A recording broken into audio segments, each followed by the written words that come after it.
আসসালামু আলাইকুম রহমতুল্লাহি ওবরকাতুহু।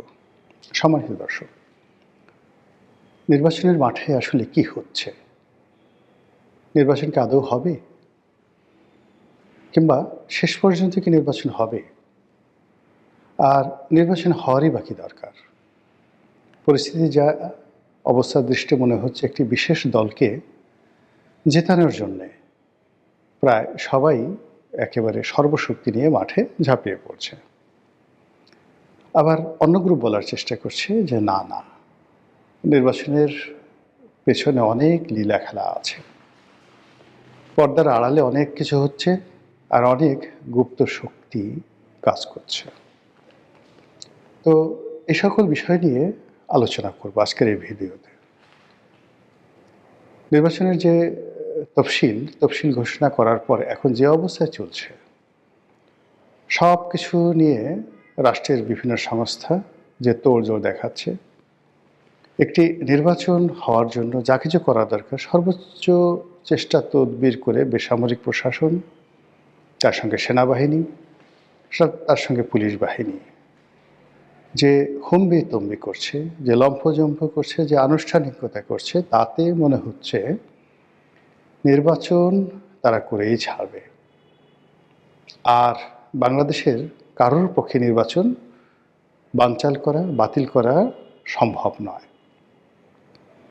আর যেভাবে সরকার বাহাদুর নির্বাচনের জন্য তোড়জোড় করছে, এর বাইরে কোনো কিছু চিন্তা করাও কারোর পক্ষে সম্ভব না। এরকম একটি অবস্থা একদিকে চলছে। জেলা অফিসগুলো, সেটা ডিসির অফিস হোক, টিএনও অফিস হোক কিংবা অন্য যে কোনো অফিস হোক, মারাত্মক ব্যস্ত। সরকারি যারা কর্মকর্তা তারা তাদের দপ্তরের যে দৈনন্দিন কর্মকাণ্ড, এগুলোকে কেল্লাফতে করে তারা নির্বাচনের মাঠে দায়িত্ব পালনের জন্য ছুটে গেছেন। নির্বাচন কমিশন ভয়ানক ব্যস্ত। তারপর যারা রাজনৈতিক দলের নেতৃবৃন্দ রয়েছেন, বিজয়ী হবেন, তাদের ব্যস্ততা দেখার মতো। তো এই অবস্থাতে নির্বাচন নিয়ে প্রশ্ন করা মানেই নির্বুদ্ধিতা, যে নির্বাচন হবে কি হবে না, এটা প্রশ্ন করাই নির্বুদ্ধিতা। কিন্তু প্রকৃতির একটা নির্ধারণ খেলা আছে। আপনি যখন কোনো একটা বিষয় খুব বেশি আত্মবিশ্বাস দেখাবেন এবং কোনো একটা বিষয় যখন আপনি নিশ্চিত থাকবেন যেটা হবেই, আপনি লিখে রাখেন সেটা আপনার তকদিরে হবে না। মানব জীবনে যে সকল বিষয় নিয়ে মানুষ দ্বিধাদ্বন্দ্বের মধ্যে থাকে, অনিশ্চয়তার মধ্যে থাকে, এমনকি তার জীবনের যে বড় বড় প্রাপ্তিগুলো মানুষের জীবনের, এর সবই আসে যাকে বলা হয় আনএক্সপেক্টেডলি, আশাতীতভাবে। প্রেম, বিয়ে, ভালোবাসা, বাড়ি ঘর, প্রভাব প্রতিপত্তি, সন্তান সন্ততির মতো গুরুত্বপূর্ণ প্রাপ্তিগুলো ৯৯% ক্ষেত্রে যারা সফল তাদের সবাইকে জিজ্ঞাসা করলেই পাবেন যে এইরকমটি আসলে কল্পনা করিনি, স্বপ্নেও দেখিনি। কিন্তু যেই মুহূর্তে একটি মানুষ স্বপ্ন না দেখে বাস্তবতার জন্য শতভাগ নিশ্চিত হয়ে যায়, তাদের জীবনে দুর্ভোগ, দুর্দশা, ব্যর্থতা, অপ্রাপ্তি অনিবার্য হয়ে পড়ে। যেমন ধরুন, গ্রামের একটি কৃষক পরিবারের সন্তান। তো সেই কৃষক পরিবারের সন্তান, কৃষক রোজ সন্তানটিকে স্কুলে যাওয়ার পরিবর্তে মাঠে যাওয়ার জন্য তাকে পিড়াপিড়ি করে, অনেক জায়গায় মারধর করে। কিন্তু ছেলেটির বা মেয়েটির পড়াশোনা করতে ভীষণ ভালো লাগে। এই বাড়িতে একটু কাজ করে, ওই বাড়ি থেকে কোনো ধনীর ছেলের একটা বই এনে পড়ে এবং একটা সময় দেখা গেল সে বিসিএস পাশ করলো বা সেনাবাহিনীর কমিশন র্যাঙ্কে চলে গেল। তো সে যখন বিয়ে শাদী করলো, তখন সে তার নিজের অতীতকে ভুলে গিয়ে সে জোরাজুরি করে তার ছেলের সন্তানকে তার মতো বানানোর চেষ্টা করলো। ফলে দেখা গেল বেশিরভাগ ক্ষেত্রে ছেলে মেয়েগুলো ডিরিল্ড হয়ে যায়, বিশ্ববিদ্যালয়ে ভর্তি হতেই পারে না। যারা ভর্তি হয় তারা আরও খারাপ অবস্থা করে, বিসিএস পাশ করতে দূরের কথা, অনেকে রীতিমতো পুরো পরিবার, সমাজ সংসারের জন্য লায়াবিলিটিস হয়ে যায়। তো এই একটা জাস্ট আমাদের সবার জীবনে যে ঘটনাগুলো ঘটে সেটা থেকেই আমরা ছোটোকালে মানুষ হয়েছি ব্যাতের উপরে।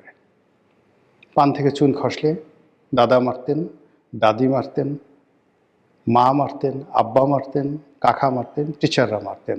স্যাঁচা কাকে বলে? ডানে বামে তাকানোর সুযোগ হয়নি। কিন্তু এই আমাদের মতো অনেক যারা এই কঠোর অনুশাসনের মধ্যে বড় হয়ে জীবনে সফল হয়েছেন, তারা নিজের ছেলে সন্তানদেরকে তারা আম দুধে মানুষ করার জন্য পাগল হয়ে যান। ফলে এই ছেলে মেয়েরা বড় হওয়ার সঙ্গে সঙ্গে পিতাকে ঘাড় ধরে বাড়ি থেকে বের করে দেয়।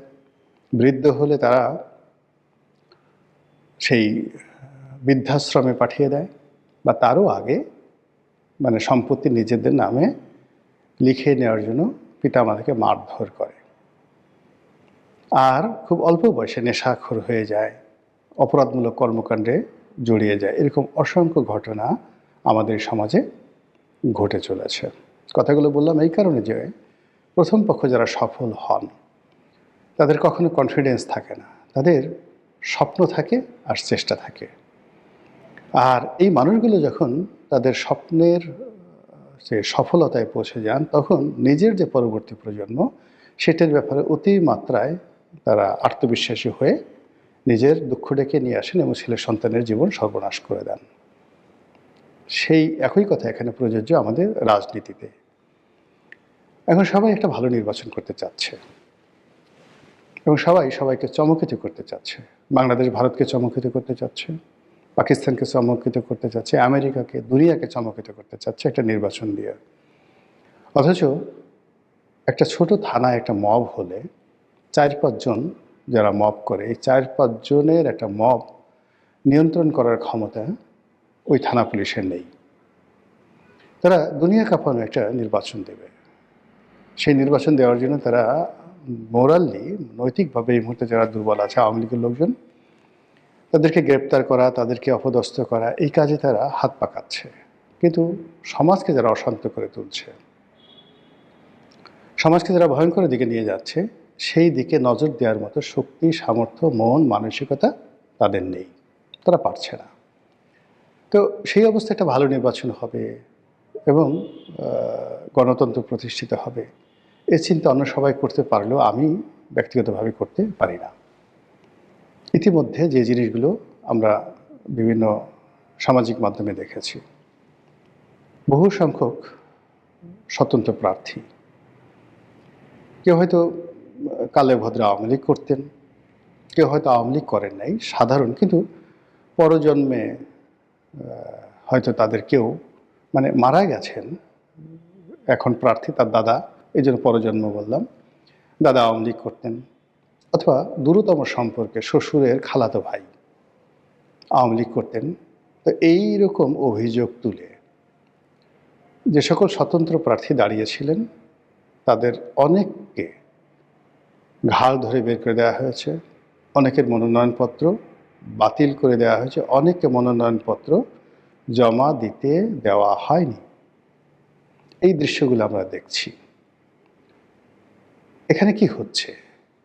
যেখানে আওয়ামী লীগের মতো একটা বড় দল নেই, জাসদ নেই, জাতীয় পার্টি কার্যত নেই, তারপর ওয়ার্কার্স পার্টি নেই, আওয়ামী লীগের যে সকল বন্ধু রাজনৈতিক দল ছিল যারা সব মিলিয়ে আওয়ামী লীগ সহ 50% টোটাল ভোটের তারা এখনও পর্যন্ত হোল্ড করে।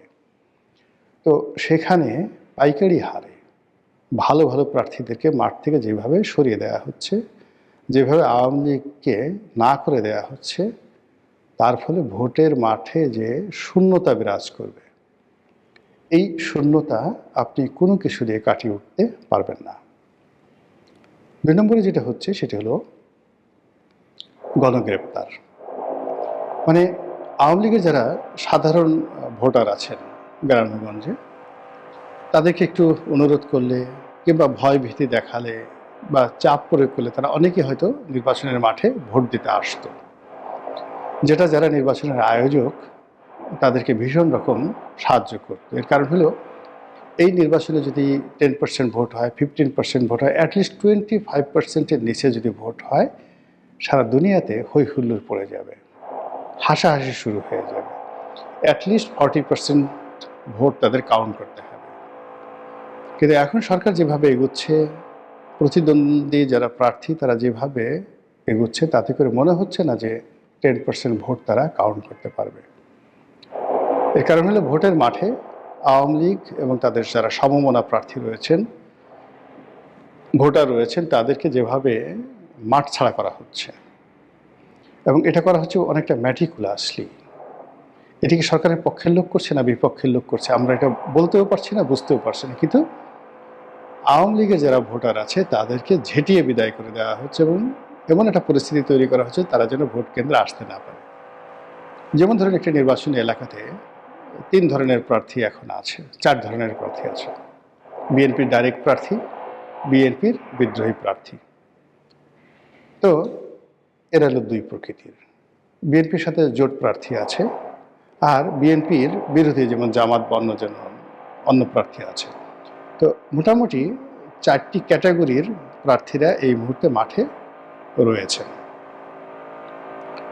এখন ভোটের ময়দানে ধরুন জামাতের যে প্রার্থী আছে সে হয়তো আওয়ামী লীগের লোকের ভোট পাওয়ার জন্য, তাদেরকে মিছিলে আনার জন্য, আওয়ামী লীগের 2-4 জন নেতাকে যোগদান করিয়ে তার দলকে ভারী করার জন্য যে চেষ্টা চালাচ্ছেন, এটা দেখে বিএনপির লোক হিংসায় মরে গেল।